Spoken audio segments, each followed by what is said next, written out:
Hello friends, ತಮಗೆಲ್ಲರಿಗೂ ಈ ನನ್ನ ಯೂಟ್ಯೂಬ್ ಚಾನಲ್ಗೆ ಆತ್ಮೀಯ ಸ್ವಾಗತ. ಇಂದು ನಾನು ಮೊರಾರ್ಜಿ ದೇಸಾಯಿ ವಸತಿ ಶಾಲೆಗಳಿಗೆ 6ನೇ ತರಗತಿ ಪ್ರವೇಶ ಪರೀಕ್ಷೆಗೆ ಏನು ಕಾಲ್ಫಾರ್ಮ್ ಮಾಡಿದ್ದಾರೆ. ಆ ಒಂದು ಪ್ರವೇಶ ಪರೀಕ್ಷೆಗೆ ಸಂಬಂಧಪಟ್ಟ ಹಾಗೆ ಪರೀಕ್ಷಾ ಪ್ರಶ್ನೆಗಳನ್ನು ಸರಣಿಯನ್ನು ಮಾಡುತ್ತಿದ್ದು, ಇದು ನನ್ನ 4ನೇ ವಿಡಿಯೋ ಆಗಿದೆ.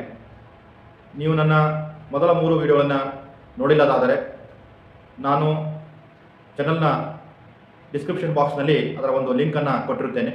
ನೀವು ಅದರ ಮೂಲಕ ನೋಡಬಹುದು. ವೀಕ್ಷಕರೇ, ಪರೀಕ್ಷೆ ದಿನಾಂಕ 15 ಫೆಬ್ರವರಿ 2025 ಇರ್ತಾ ಇದೆ. 5ನೇ ತರಗತಿಯ ಪರಿಸರ ವಿಜ್ಞಾನದಿಂದ ಪಾಠ 1 ಜೀವ ಪ್ರಪಂಚದಿಂದ ಸಂಭವನೀಯ ಪ್ರಶ್ನೆಗಳನ್ನು ನಾನು ಇಲ್ಲಿ ತೆಗೆದಿರುತ್ತೇನೆ.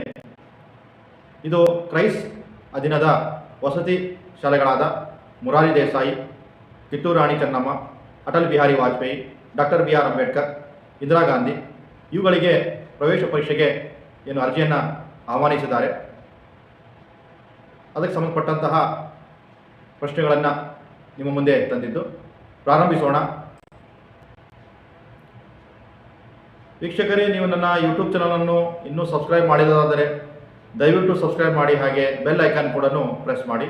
ಇದರಿಂದ ನಿಮಗೆ ನನ್ನ ಎಲ್ಲ ವಿಡಿಯೋಗಳು ನೇರವಾಗಿ ನಿಮ್ಮ ಮೊಬೈಲಿಗೆ ತಲುಪುತ್ತವೆ. ಪ್ರಶ್ನೆ ಸಂಖ್ಯೆ 1. ಸಸ್ಯಗಳ ಬೇರುಗಳನ್ನು ಮಣ್ಣು ಹಿಡಿದಿಟ್ಟುಕೊಳ್ಳುವುದರಿಂದ ಅವು ಒಂದು ಸ್ಥಳದಿಂದ ಮತ್ತೊಂದು ಸ್ಥಳಕ್ಕೆ ಚಲಿಸಲು ಸಾಧ್ಯವಿಲ್ಲ. ಈ ಗುಣಲಕ್ಷಣವನ್ನು ಏನೆಂದು ಕರೆಯುತ್ತಾರೆ? ಆಪ್ಷನ್ ಎ ಚಲನೆ, ಬಿ ಪೋಷಣಾ ವಿಧಾನ, ಸಿ ಸ್ಥಿರ ಸ್ವಭಾವ, ಡಿ ಬೆಳಕಿನೆಡೆಗೆ ಬೆಳೆಯುವ ಗುಣ. ವೀಕ್ಷಕರೇ, ನಿಮಗೆ 5 ಸೆಕೆಂಡ್ ಸಮಯಾವಕಾಶವನ್ನು ನೀಡಿದೆ. ಸರಿಯಾದ ಉತ್ತರವನ್ನು ಆಯ್ಕೆ ಮಾಡಿ. ಸರಿಯಾದ ಉತ್ತರ ಆಪ್ಷನ್ ಸಿ ಸ್ಥಿರ ಸ್ವಭಾವ. ಪ್ರಶ್ನೆ ಸಂಖ್ಯೆ 2. ಪ್ರಾಣಿಗಳು ದೇಹದ ಬೇಡವಾದ ವಸ್ತುಗಳನ್ನು ಇಂಗಾಲದ ಡೈಆಕ್ಸೈಡ್, ಬೆವರು, ಮಲ ಮತ್ತು ಮೂತ್ರದ ರೂಪದಲ್ಲಿ ಹೊರಹಾಕುತ್ತವೆ. ಈ ಪ್ರಕ್ರಿಯೆಯನ್ನು ಏನೆಂದು ಕರೆಯುತ್ತಾರೆ? ಆಪ್ಷನ್ ಎ ಉಸಿರಾಟ, ಬಿ ವಿಸರ್ಜನೆ, ಸಿ ಜೀರ್ಣಕ್ರಿಯೆ, ಡಿ ರಕ್ತ ಪರಿಚಲನೆ. ವೀಕ್ಷಕರೇ, ನೀವು ಎಷ್ಟು ಪ್ರಶ್ನೆಗಳಿಗೆ ಸರಿಯಾದ ಉತ್ತರವನ್ನು ನೀಡಿದಿರಿ ಕಮೆಂಟ್ ಮಾಡಿ. ಸರಿಯಾದ ಉತ್ತರ ಆಪ್ಷನ್ ಬಿ ವಿಸರ್ಜನೆ. ಪ್ರಶ್ನೆ ಸಂಖ್ಯೆ 3. ಈ ಕೆಳಗಿನವುಗಳಲ್ಲಿ ಯಾವುದು ಪ್ರಾಣಿಗಳ ವಿಸರ್ಜನಾ ಉತ್ಪನ್ನವಲ್ಲ? ಎ ಇಂಗಾಲದ ಡೈಆಕ್ಸೈಡ್, ಬಿ ಆಮ್ಲಜನಕ, ಸಿ ಬೆವರು, ಡಿ ಮೂತ್ರ.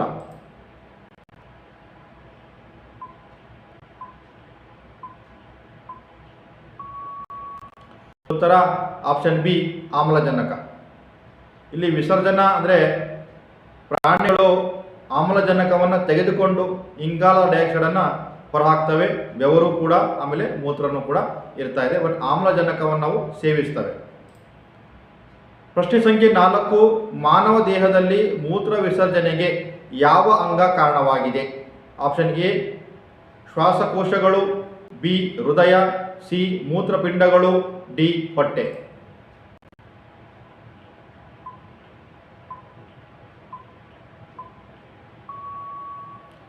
ಉತ್ತರ ಆಪ್ಷನ್ ಸಿ ಮೂತ್ರಪಿಂಡಗಳು. ಪ್ರಶ್ನೆ ಸಂಖ್ಯೆ 5. ಸಸ್ಯಗಳು ಉಸಿರಾಟದ ಸಮಯದಲ್ಲಿ ಡ್ಯಾಶ್ ಅನ್ನು ಬಿಡುಗಡೆ ಮಾಡುತ್ತವೆ. ಆಪ್ಷನ್ ಎ ಇಂಗಾಲದ ಡೈಆಕ್ಸೈಡ್, ಆಪ್ಷನ್ ಬಿ ಆಮ್ಲಜನಕ, ಸಿ ಸಾರಜನಕ, ಡಿ ಮೇಲಿನ ಯಾವುದು ಅಲ್ಲ.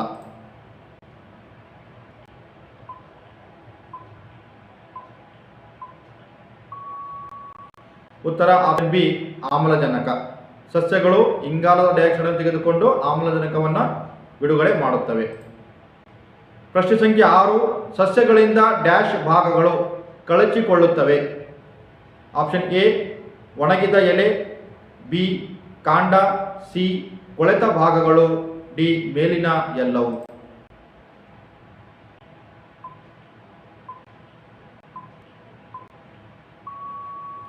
ಸರಿಯಾದ ಆಪ್ಷನ್ ಡಿ ಮೇಲಿನ ಎಲ್ಲವೂ. ಅಂದರೆ ಒಣಗಿದ ಎಲೆ, ಕಾಂಡ, ಕೊಳೆತ ಭಾಗಗಳು ಇವು ಸಸ್ಯಗಳಿಂದ ಕಳಚಿಕೊಳ್ಳುತ್ತವೆ. ಪ್ರಶ್ನೆ ಸಂಖ್ಯೆ 7. ಜೀವಿಯೊಂದು ತನ್ನನ್ನೇ ಹೋಲುವ ಮರಿ ಜೀವಿಗಳಿಗೆ ಜನ್ಮ ನೀಡುವುದನ್ನು ಡ್ಯಾಶ್ ಎನ್ನುವರು.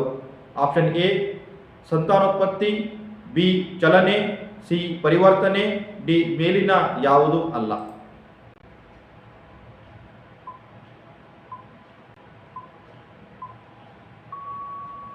ಉತ್ತರ ಆಪ್ಷನ್ ಎ ಸಂತಾನೋತ್ಪತ್ತಿ. ಪ್ರಶ್ನೆ ಸಂಖ್ಯೆ 8 ಡ್ಯಾಶ್ ಹೂ ಸೂರ್ಯನೆಡೆಗೆ ಮುಖ ಮಾಡುವುದು. ಆಪ್ಷನ್ ಎ ಕಮಲ, ಬಿ ಗುಲಾಬಿ, ಸಿ ಸೂರ್ಯಕಾಂತಿ, ಡಿ ಮೇಲಿನ ಯಾವುದು ಅಲ್ಲ.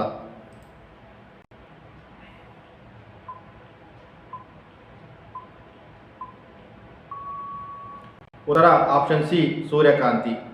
ಈ ಸೂರ್ಯಕಾಂತಿ ಗಿಡವು ಸೂರ್ಯನೆಡೆಗೆ ಮುಖ ಮಾಡುತ್ತದೆ. ಪ್ರಶ್ನೆ ಸಂಖ್ಯೆ 9 ಒಂದು ಜೀವಿಯ ಜನನ ಮತ್ತು ಮರಣಗಳ ನಡುವಿನ ಅವಧಿಗೆ ಡ್ಯಾಶ್ ಎನ್ನುವರು. ಆಪ್ಷನ್ ಎ ಸಂತಾನೋತ್ಪತ್ತಿ, ಬಿ ಪ್ರತಿಕ್ರಿಯೆ, ಸಿ ಜೀವಿತಾವಧಿ, ಡಿ ಕಾಲಾವಧಿ.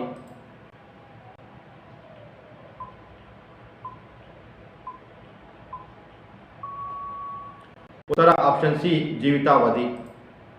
ಪ್ರಶ್ನೆ ಸಂಖ್ಯೆ 10 ಆಮೆಯ ಜೀವಿತಾವಧಿ ಎಷ್ಟು. ಆಪ್ಷನ್ ಎ 150 ವರ್ಷಗಳು, ಬಿ 70 ವರ್ಷಗಳು, ಸಿ 20 ವರ್ಷಗಳು, ಡಿ 70 ರಿಂದ 80 ವರ್ಷಗಳು.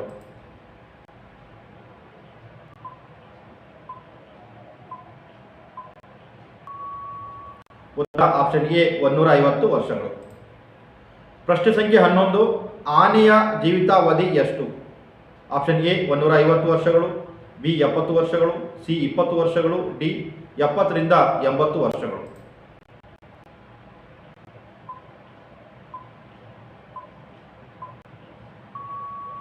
ಉತ್ತರ ಆಪ್ಷನ್ ಬಿ 70 ವರ್ಷಗಳು.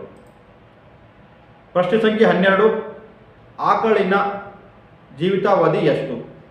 Option A 150, B 70, C 20, D 70 ರಿಂದ 80 ವರ್ಷಗಳು.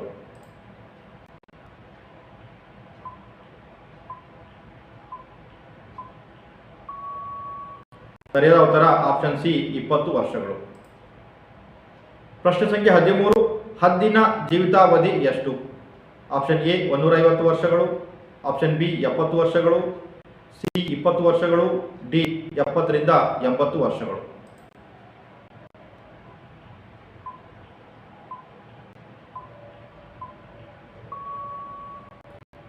ಉತ್ತರ ಆಪ್ಷನ್ ಸಿ 20 ವರ್ಷಗಳು. ಪ್ರಶ್ನೆ ಸಂಖ್ಯೆ 14 ಮಾನವನ ಜೀವಿತಾವಧಿ ಎಷ್ಟು. ಆಪ್ಷನ್ ಎ 150 ವರ್ಷಗಳು, ಬಿ 70 ವರ್ಷಗಳು, ಸಿ 20 ವರ್ಷಗಳು, ಡಿ 70 ರಿಂದ 80 ವರ್ಷಗಳು.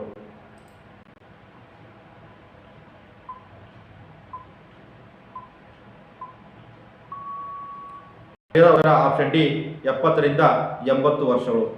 ಈ ಒಂದು ನಡುವಿನ ಅವಧಿ ಮಾನವನ ಜೀವಿತ ಅವಧಿ ಇರ್ತಾ ಇದೆ. ಪ್ರಶ್ನೆ ಸಂಖ್ಯೆ 15 ಸಸ್ಯಗಳನ್ನು ಜೀವಿತಾವಧಿಯ ಆಧಾರದ ಮೇಲೆ ಎಷ್ಟು ಪ್ರಕಾರವಾಗಿ ವಿಂಗಡಿಸಲಾಗಿದೆ.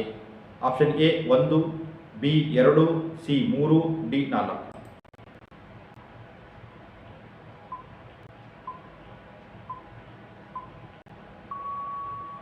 ಅದರ ಆಪ್ಷನ್ ಸಿ 3. ಪ್ರಶ್ನೆ ಸಂಖ್ಯೆ 16 ಸಸ್ಯಗಳನ್ನು ಜೀವಿತಾವಧಿಯ ಆಧಾರದ ಮೇಲೆ ಕೆಳಗಿನಂತೆ ವಿಂಗಡಿಸಲಾಗಿದೆ. ಆಪ್ಷನ್ ಎ ಏಕವಾರ್ಷಿಕ ಸಸ್ಯಗಳು, ಬಿ ದ್ವಿವಾರ್ಷಿಕ ಸಸ್ಯಗಳು, ಸಿ ಬಹುವಾರ್ಷಿಕ ಸಸ್ಯಗಳು, ಡಿ ಮೇಲಿನ ಎಲ್ಲವೂ.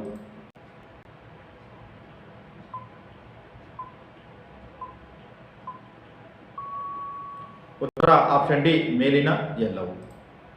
ಪ್ರಶ್ನೆ ಸಂಖ್ಯೆ 17 ಒಂದು ವರ್ಷ ಅಥವಾ ಒಂದು ಋತುವಿನ ಅವಧಿಯಲ್ಲಿ ಹೂ ಬಿಟ್ಟು ಕಾಯಿಯಾಗಿ ಹಣ್ಣಾದ ಮೇಲೆ ನಾಶವಾಗುವ ಸಸ್ಯಗಳಿಗೆ ಏನೆಂದು ಕರೆಯುತ್ತೇವೆ.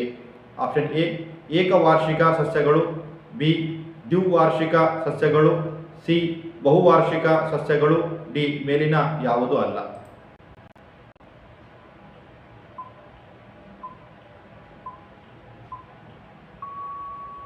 ಉತ್ತರ ಆಪ್ಷನ್ ಎ ಏಕವಾರ್ಷಿಕ ಸಸ್ಯಗಳು. ಪ್ರಶ್ನೆ ಸಂಖ್ಯೆ 18 ಡ್ಯಾಶ್ಗಳು ಏಕವಾರ್ಷಿಕ ಸಸ್ಯಗಳಿಗೆ ಉದಾಹರಣೆ. ಆಪ್ಷನ್ ಎ ಜೋಳ ಮತ್ತು ಗೋಧಿ, ಬಿ ಭತ್ತ ಮತ್ತು ಕುಂಬಳಕಾಯಿ, ಸಿ ತರಕಾರಿಗಳು ಮತ್ತು ಹತ್ತಿ, ಡಿ ಮೇಲಿನ ಎಲ್ಲವೂ.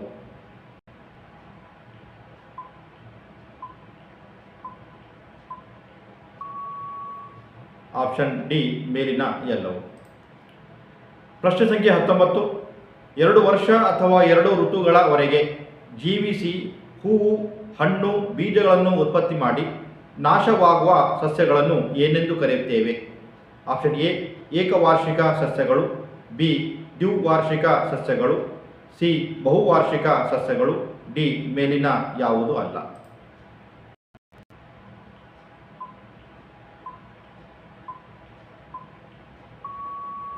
ಉತ್ತರ ಆಪ್ಷನ್ ಬಿ ದ್ವಿವಾರ್ಷಿಕ ಸಸ್ಯಗಳು. ಪ್ರಶ್ನೆ ಸಂಖ್ಯೆ 20. ಡ್ಯಾಶ್ಗಳು ದ್ವಿವಾರ್ಷಿಕ ಸಸ್ಯಗಳಿಗೆ ಉದಾಹರಣೆ. ಆಪ್ಷನ್ ಎ ಗಜ್ಜರಿ ಮತ್ತು ಶುಂಠಿ, ಬಿ ಎಲೆಕೋಸು ಮತ್ತು ಕಬ್ಬು, ಸಿ ಬೀಟ್ರೂಟ್, ಡಿ ಮೇಲಿನ ಎಲ್ಲವು.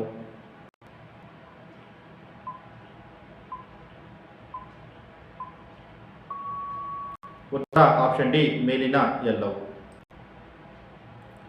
ಮುಂದಿನ ಪ್ರಶ್ನೆ ಸಂಖ್ಯೆ 21.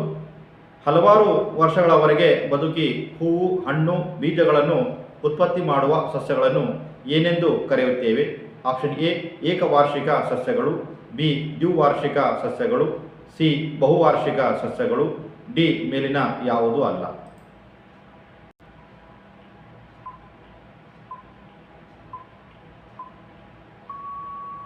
ಉತ್ತರ ಆಪ್ಷನ್ ಸಿ ಬಹುವಾರ್ಷಿಕ ಸಸ್ಯಗಳು. ಪ್ರಶ್ನೆ ಸಂಖ್ಯೆ 22.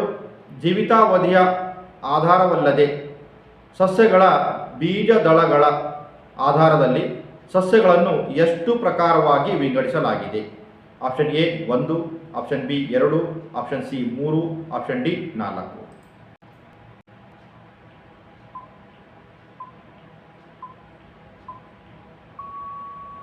ಉತ್ತರ ಆಪ್ಷನ್ ಬಿ 2.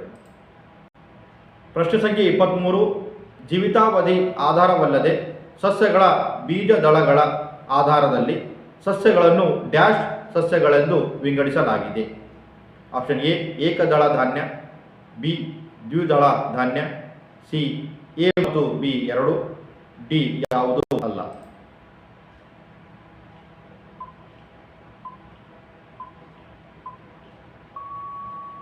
ಉತ್ತರ ಆಪ್ಷನ್ ಸಿ ಎ ಮತ್ತು ಬಿ 2 ಅಂದರೆ ಏಕದಳ ಧಾನ್ಯ ಮತ್ತು ದ್ವಿದಳ ಧಾನ್ಯ ಎಂದು ವಿಂಗಡಿಸಲಾಗಿದೆ. ಪ್ರಶ್ನೆ 24. ಏಕದಳ ಧಾನ್ಯ ಸಸ್ಯಗಳ ಬೀಜವು ಎಷ್ಟು ಬೀಜದಳವನ್ನು ಹೊಂದಿರುತ್ತದೆ? Option A 1, B 2, C 3, D 4.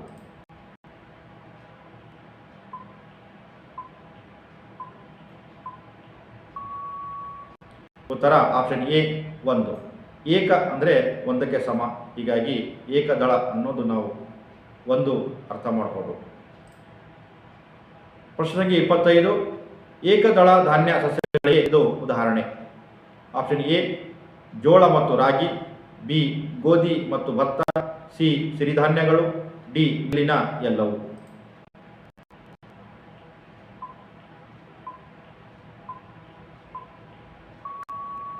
ಉತ್ತರ ಆಪ್ಷನ್ ಡಿ ಮೇಲಿನ ಎಲ್ಲವು. ಪ್ರಶ್ನೆ ಸಂಖ್ಯೆ 26. ದ್ವಿದಳ ಧಾನ್ಯ ಸಸ್ಯಗಳ ಬೀಜವು ಎಷ್ಟು ಬೀಜದಳಗಳನ್ನು ಹೊಂದಿರುತ್ತದೆ? Option A 1, B 2, C 3, D 4.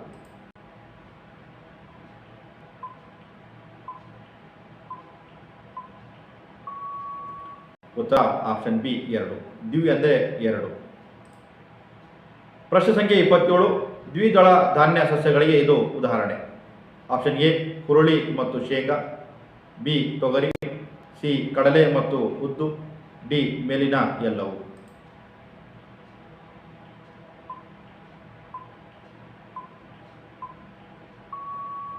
ಉತ್ತರ ಆಪ್ಷನ್ ಡಿ ಮೇಲಿನ ಎಲ್ಲವು. ಪ್ರಶ್ನೆ ಸಂಖ್ಯೆ 28. ಸಸ್ಯಗಳನ್ನು ನಾವೇಕೆ ಸಂರಕ್ಷಿಸಬೇಕು? ಆಪ್ಷನ್ ಎ ಮಳೆಗಾಗಿ, ಬಿ ಆಹಾರಕ್ಕಾಗಿ, ಸಿ ಮುಂದಿನ ಪೀಳಿಗೆಗಾಗಿ, ಡಿ ಮೇಲಿನ ಎಲ್ಲವು.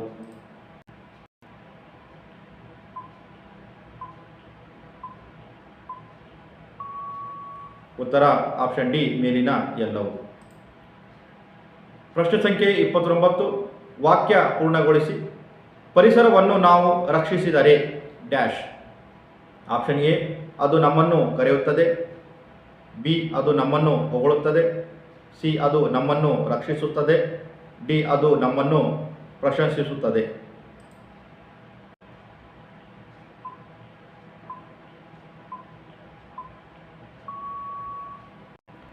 ಉತ್ತರ ಆಪ್ಷನ್ ಸಿ, ಅದು ನಮ್ಮನ್ನು ರಕ್ಷಿಸುತ್ತದೆ. ಪರಿಸರವನ್ನು ನಾವು ರಕ್ಷಿಸಿದರೆ ಅದು ನಮ್ಮನ್ನು ರಕ್ಷಿಸುತ್ತದೆ. ವೀಕ್ಷಕರೇ, ನೀವು ನನ್ನ ಈ ಯೂಟ್ಯೂಬ್ ಚಾನಲನ್ನು ಸಬ್ಸ್ಕ್ರೈಬ್ ಮಾಡಿದಾದರೆ ದಯವಿಟ್ಟು ಸಬ್ಸ್ಕ್ರೈಬ್ ಮಾಡಿ. ಈ ವಿಡಿಯೋ ನಿಮಗೆ ಇಷ್ಟವಾದಲ್ಲಿ ಲೈಕ್ ಮಾಡಿ, ಕಮೆಂಟ್ ಮಾಡಿ, ಶೇರ್ ಮಾಡಿ. ಎಷ್ಟು ಪ್ರಶ್ನೆಗಳಿಗೆ ನೀವು ಉತ್ತರವನ್ನು ನೀಡಿದಿರಿ ಅನ್ನೋದು ಕಮೆಂಟ್ ಮೂಲಕ ನಮಗೆ ತಿಳಿಸಿ. ಓದ್ತಾ ಇರಿ. ನಿಮ್ಮ ದಿನ ಶುಭವಾಗಲಿ. ಧನ್ಯವಾದಗಳು.